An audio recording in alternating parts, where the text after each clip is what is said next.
lunch, yun na ng mga itlugan. Good morning! Napakaaga namin umalis ng bahay ngayon. Ito sa mga oras na to, 5 a.m. pa lang. At pupunta kami ng Thailand, Chas. Pupunta lang kami ng Cavite. Pag pupunta nga pala kami dito, ay talaga inaagahan kong umalis para hindi kami ma-traffic at saka syempre para makaiwas kami sa mainit na biyahe. Alam niyo naman, napakahirap bumiyahe kapag mainit na tapos traffic pa. Naku, ubos ang diesel mo tapos mag-aircon ka. At dahil nga maaga pa, mabilis lang ang biyahe namin kaya nasa Cavitex na kaagad kami. Ayan, kinukuhanan ko. May mga bagong tanim sila, mga bulaklak. Siguro ang gandang tingnan yan kapag lumaki-laki na yung mga bulaklak na yun at talagang namulaklak na. At dahil walang RFID itong dala naming sasakyan, nag-stop kami sandali dahil pumila kami sa cash. Pero mabilis lang naman. Tapos nakarating na kaagad kami ito sa Tansa, Cavite. Ay, gentry pa lang pala to. Tansa, Cavite nga pala yung pupuntahan namin at ito na nga nakarating na kaagad kami dito sa palatandaan kung tulay na bakal. Pag nakakarating na kasi kami dito, ibig sabihin nun malapit na kami sa aming pupuntahan. Sa tagal-tagal ko na kasing pabalik-balik dito, ang dami-daming sinushortcutan itong kasama kong driver kaya hindi ko talaga matandaan. Pero pag nakakapasok na ako ng Cavitex, natatandaan ko na malapit na yon, lalo na pag nakarating kami sa bakal ng tulay na yan.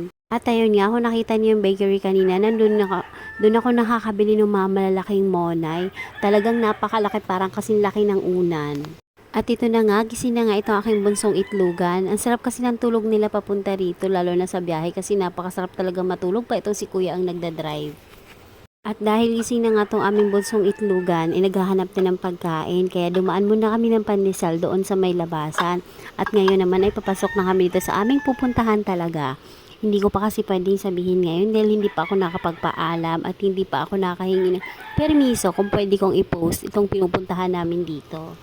Isa din ang kinaganda kapag maaga kang bumiyahe kasi ang sarap ng hangin. Nalalanghap mo pa yung fresh na hangin dito kasi nasa probinsya na talaga to.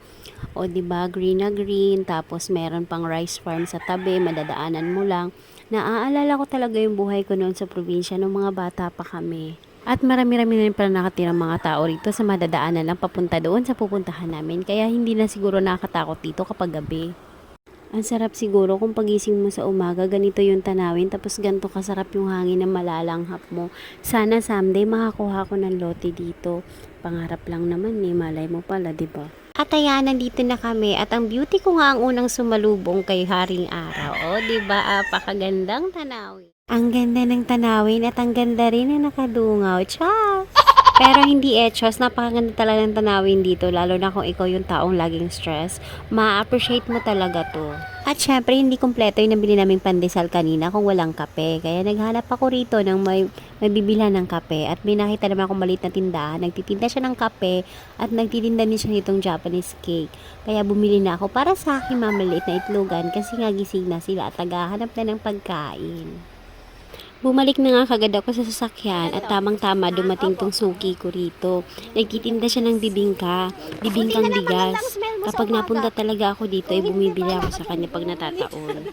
Pag natataon na naglalako siya habang nandito kami. Thank you po. At ito nga, dapat isang balot lang bibilhin ko. Pero sabi niya kasi 2 balot na lang daw ang meron siya. Para hindi na daw siya umikot pa doon sa malayo. Kunin ko na daw lahat.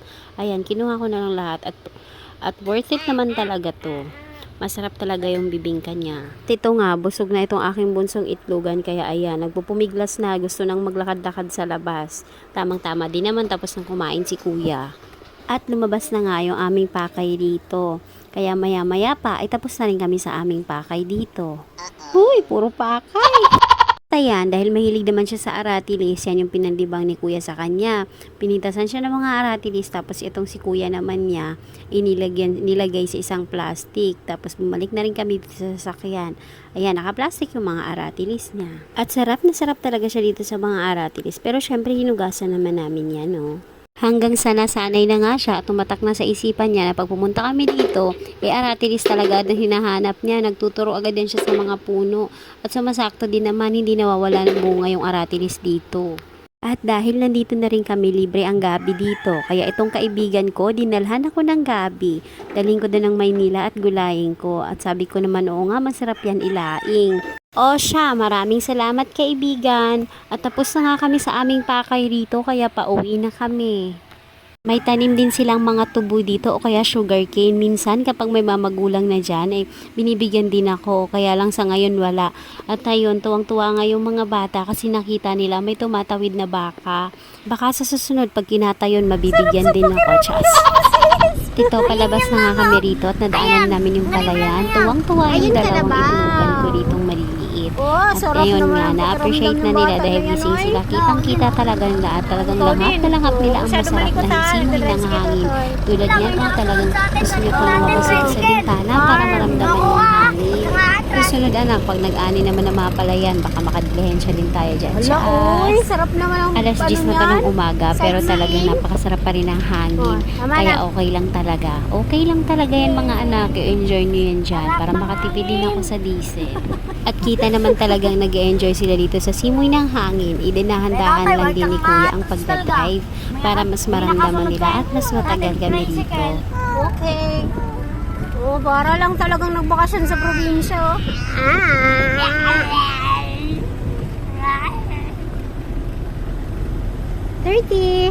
Mama, wala na yung ano ko, yung hirap huminga ko. Nawala na. Oh, galing, di ba? Kaya makakapasok na ulit ako. Kailangan mo lang pala ng hangin na fresh. Kasi nga, tinatawanan ako ng kaklase ko. Pagkarating namin sa highway, eto na, natulog na naman sila ulit. Ito pala muna ng bunso, ang unang natulog. Ayan, ang sarap ng tulog niya. Dahil nga, napakasarap talaga magmaneho nitong aming kasamang driver. Ayan, tulog na rin pati ang Kuya Z namin. Kahit naman ako, inaantok na rin. Kaya lang hindi naman pwedeng tulugan ko rin tong kasama ko. Di mag-isa na lang siya. At least kahit papano, kung gising ako, nag-uusap kami. Dahil maaga pa naman ay sabi ko dadaan na lang kami ng tahong. Bibili kami dahil dito nga sa Cavite marami ang nagtitinda ng tahong at malalaki talaga. Tsaka fresh kasi dito nga nang huhuli sila. Pero hindi naman kami laging nabili dito pag napupunta kasi nga bawal to kay Papa B. Pagkalipas nga ng halos 2 oras naming biyahe ay nakarating na kaagad kami sa bahay. Tapos yung dala naming mga gabi, ayan, hinimay-himay na kaagad nila dahil sabi ko ilaing natin kaya ibibilang. Kaya ito gabi na lang.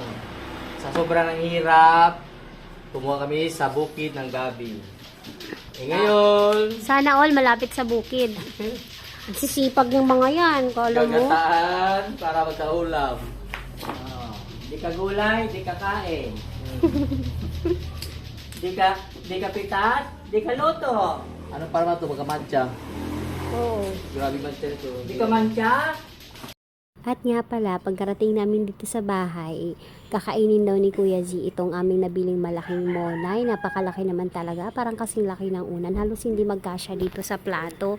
Kaya ayan, hiniwa ko na kaagad. Tapos nandito din kasi aking mga inaanak, kaya pakakainin ko na rin sila. Walang kasawa-sawa talaga sa tinapay itong aking mamaliit na itlugan. Kahit nakatabi namin yung bakery, araw-araw pa rin silang kumakain ng tinapay. Kakain muna ng tinapay yan bago kumain ng kanin. At kung minsan naman bago matulog sa gabi, kumakain pa sila ng tinapay. Kaya wala talaga silang kasawa-sawa ngayon. Kaya binala ko itong monay dahil titignan ko kung magugustuhan nila. At talaga nang natuwa kami kasi ang laki nga talaga ng monay. So, pinakain ko na nga sila at ngayon naman magluluto na ako ng nabili naming tahon para sa aming tanghalian. Kaya nga, di ba, ang bilis dumating kay Westring kasi nasa-store siya.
Dito sa... Magulong yung taho.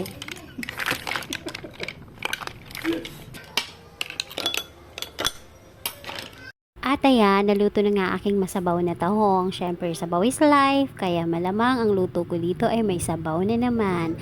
At ayan, ang sarap-sarap, ang bango-bango niyan. Kain po tayo! Tang hapon ay dumating na rin si Papa B at ito dumating na nga rin ang aming in-order na kanyang tsinelas sa online. Ang mahal na pala ng Rambo ngayon, Chas! At tuwang-tuwa nga siya dahil akala niya nakalibre na siya. Akala niya kasi binilang ko siya ng tsinelas. Pero nung dumating sabi ko, 900 yan ha, kaya magbayad ka. Pwede mong i-Gcash at pwede rin i-cash. paano mo mang si Patingin nga kung paano mang si yung epektibo makakapag CA talaga. Aircon niya na bukas ha. Tingnan ko. Papalidan, tanda. Ako, Papalidan, tanda.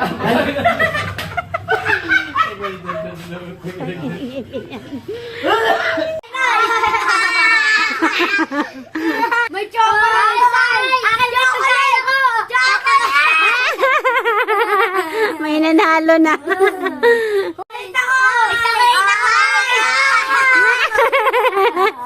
At ayan, harutan muna bago matulog. At itong si Bunso, gusto na talaga nakadikit ngayon kay Kuya Zinya. Buong araw ba naman silang magkasama? Yun lang, bukas ulit.